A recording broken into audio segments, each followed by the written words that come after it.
I'm going to take an in-depth look at ScaleTrain's newest run of N-Scale Dash 9s right now on Ron's Rail Reviews. Hey, welcome to Ron's Rail Reviews. Recently, my friends at ScaleTrain sent me 3 samples of their newest third run of N-Scale Dash 9 locomotives for review. Well, today we're going to do that review, and we're not only going to take an in-depth look at the detail and listen to the sound, but we're also going to take a look at how they operate in several different categories and look at a variety of the features. Now, even though these samples were provided to me by the company, I'm going to bring you an honest review and let you know exactly how I experienced them. Now, on this channel, I bring you model railroad product reviews and hobby news. So if that sounds like your thing, be sure to subscribe down below, click the little bell icon, and choose all so you can get notified each time I upload a new review. But now, let's get these locomotives unboxed and take a look.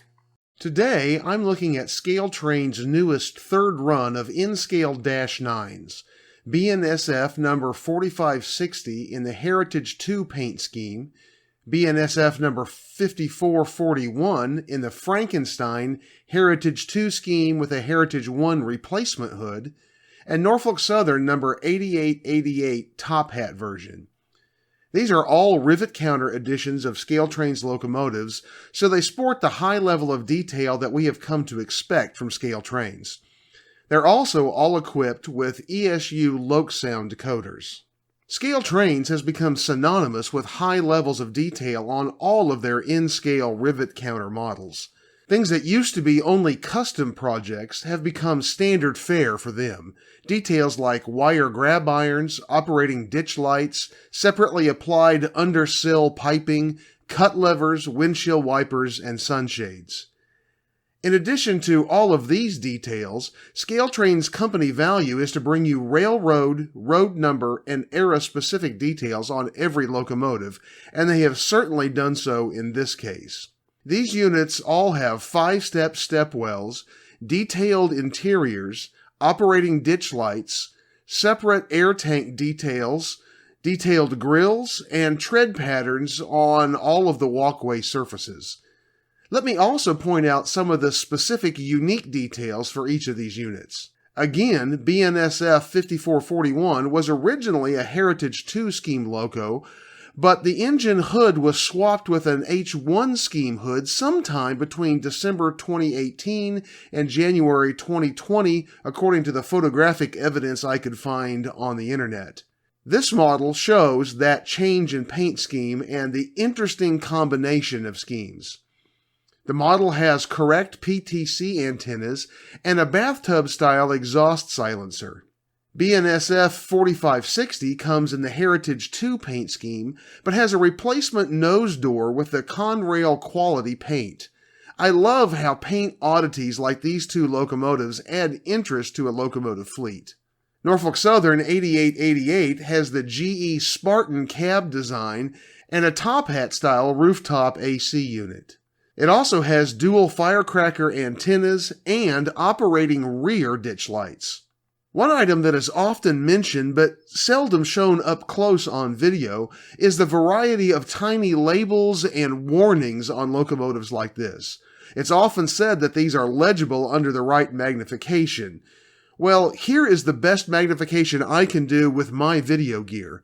You can't quite make out the tiniest lettering, but you can definitely see that there are individual letters, and I love the detail of this GE logo.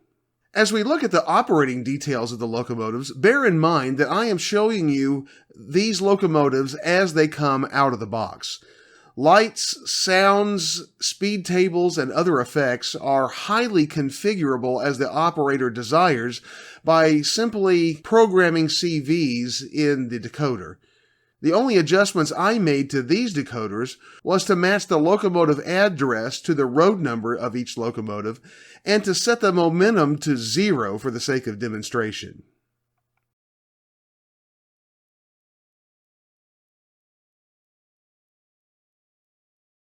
I weighed each of the locomotives. For comparison, I have similar 6-axle diesel locomotives from 4 popular manufacturers. I have weighed them all, and the weights range from 3.4 ounces to 4.2 ounces, with the average being 3.8 ounces. These locomotives all weighed exactly 3.8 ounces. I checked the wheel sets with an NMRA gauge and found them all to be perfectly engaged. I checked the coupler height with a height gauge and found them all to be in perfect alignment. While at the workbench, I also checked the plastic handrails and other details and found them to be finely detail sized, but also straight, sturdy, and very springy when touched. I think they'll be extremely resilient. Next, I took the models out to the layout to test their slow speed running. All 3 models ran identically to one another, and they all ran the same speeds forward and reverse in each speed step. At speed step 1, they ran at a smooth 1.9 scale miles per hour.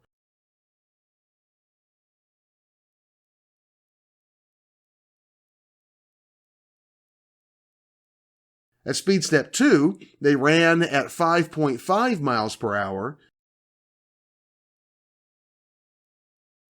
And at speed step 3, they ran at 9.4 miles per hour.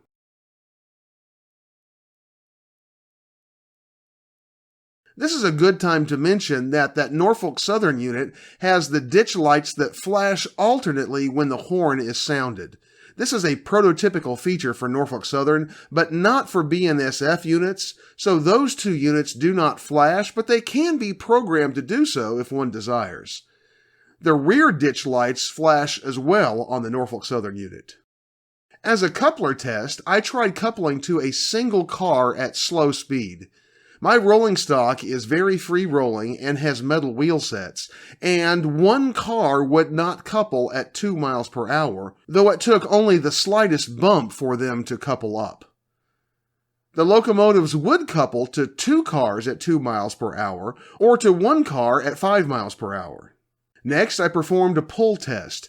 Using only 50-foot box cars and covered hoppers, each at NMRA recommended practice weight, I tested to see how many cars a single locomotive would pull up my helix with a 22-inch radius and 2% grade at 5 miles per hour scale speed. I wanted to see how they would pull before they bogged down or the wheels started to slip. In the end, they would all pull comfortably 13 cars under these conditions. I performed the same test with the locomotives shoving the cars, but the results were exactly the same, 13 cars. It's interesting to see how locomotives perform shoving cars through turnouts, especially long cars. So I tested these shoving a cut of 15 cars with auto racks at the head end through a crossover made of 2 pico medium radius, or approximately number 5 turnouts. Here they performed beautifully.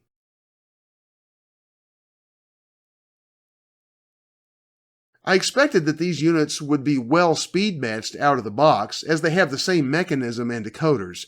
I was not disappointed. I performed another pull test with a lash up and found that 2 locomotives would pull 22 cars comfortably up the helix without modification to the decoders.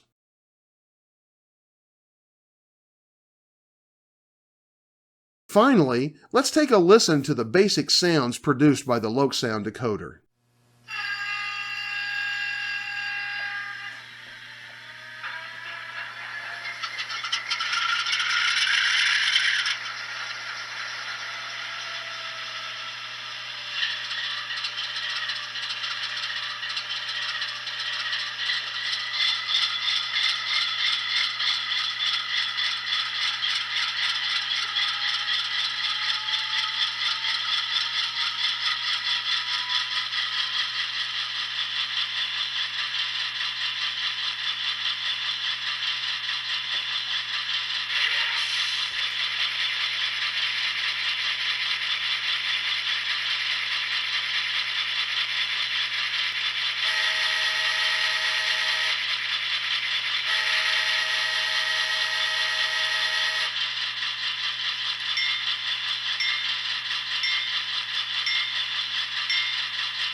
I will admit I've become something of a fan of Scale Train's locomotives, and these units would make a fine addition to nearly any modern locomotive fleet.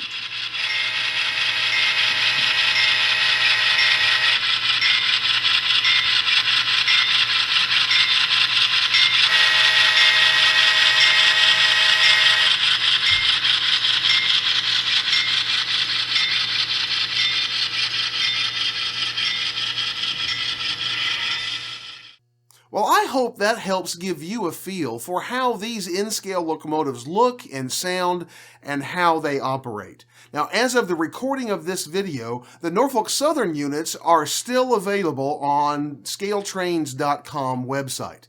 The BNSF units are sold out at scaletrains.com, but they are available at a number of retailers, and with a simple Google search, I think you'll find what you need if you order right away. Well, hey, here is a link to some reviews I did on my other channel you may want to check out, and as I produce more videos here, you'll find those reviews in this link down below. Be sure and check out the description down below for the great links that I have for you there, and I look forward to seeing you on the next video.